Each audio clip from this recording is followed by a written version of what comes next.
loose. Look at that.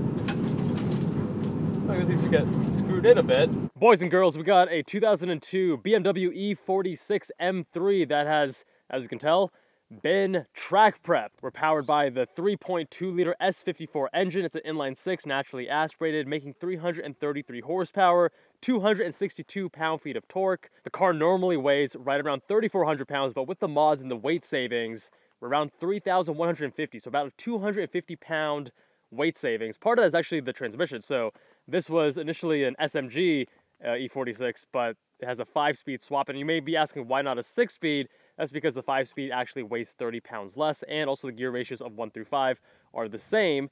And since this is primarily a track car, then you know, owners like, hey, I'd rather take the weight savings rather than having a 6th gear that I can use on the highway. With all the mods, the owner says this puts out about 295 horsepower to the wheels. We have ground control one-way adjustable coilovers, 525-pound ground control camber plates, sway bars, DMG Pro46 strut bar, CSF oil cooler OEM radiator, Kassel Performance tune, TC design half cage, and if he wants to extend this to a full roll cage, he can do so. He's telling me that's one of the trick features with this installation. We've got 18x10 Apex SM-10RS wheels wrapped in Hankook RS4. That's a 275 section width square setup. And we've got the Race Tech bucket seats with the 6-point harness.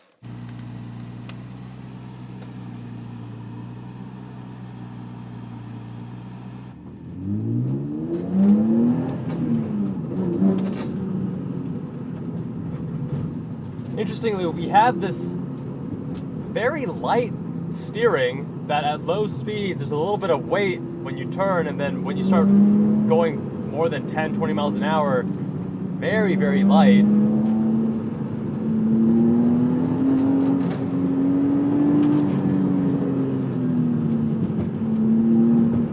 Let's try sport mode here, which just changes the throttle mapping.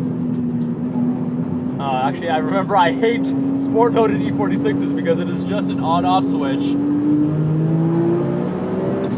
First impressions, E46 M3s always feel so natural as soon as you hop into them. Sure, the steering's a bit light, the transmission's a bit rubbery, but the way that the chassis feels and communicates, and especially the way that this one is set up, just encourages you to push it harder.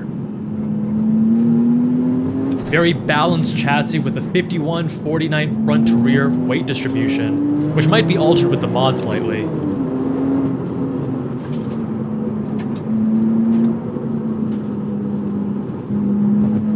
Yeah, E46 steering I've never actually loved. It's always felt a bit overrated to me. It is hydraulic, and BMWs are known for having great steering during this era. But it's a bit light for me. Although I will say I'm getting a little bit of texture and feedback, but not really any load up at all. And even that texture and feedback is quite muted. We have McPherson strut, front suspension, multi-link rear.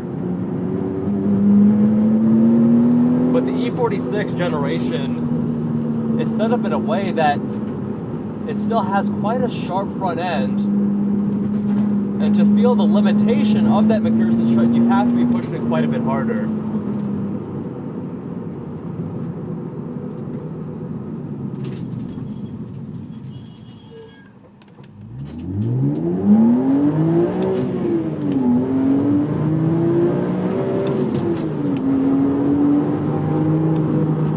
S54 engine, nice and smooth inline-six. All the way up to 8,000 RPM.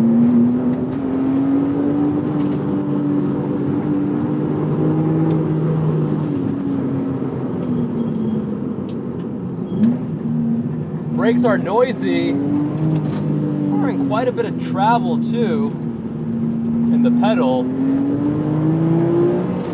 The 250 pounds of weight savings here are doing a lot to make this car feel more nimble on this canyon road. And the ground control coilovers, more entry level, still having a good amount of compliance and body control. Again, the weight savings are helping with that. The E46 really is such a great starting point. I remember the first E46 engine. Whoa, this is very loose. Look at that. Look at these these to get screwed in a bit. I don't know if it's tightening or not. All right, there we go. Yeah, the E46, even stock examples, they're so impressive. The way that they drive, they're so sharp.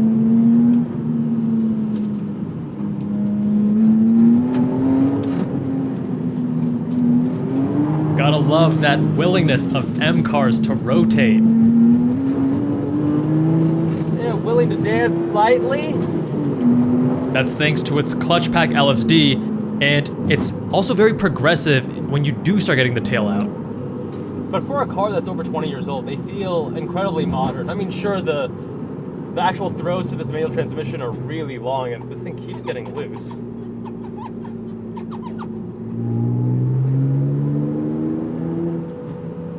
And in fact, a lot of the inputs are a little bit longer than you might expect because things were just different 20 years ago.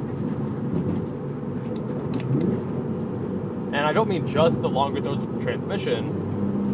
You know, the wheel itself, it feels like it has a slower ratio compared to modern BMWs. It definitely has a much slower ratio compared to modern BMWs because they're far too fast.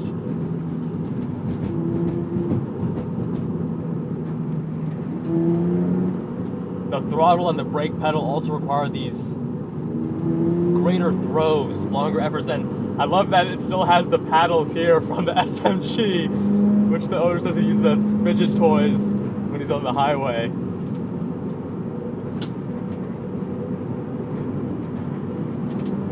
Owner was saying that Germans tend to make buttons and such like these paddles that are fun to play with, which got me thinking, I don't know, I feel like a lot of the German philosophy is about being very serious and not having any fun. That maybe the little fun we can find is the way that they design buttons and such. I do think that the interiors of BMWs, the design, the gauges, the button layouts, they are iconic, they are classic. I have no issue with them.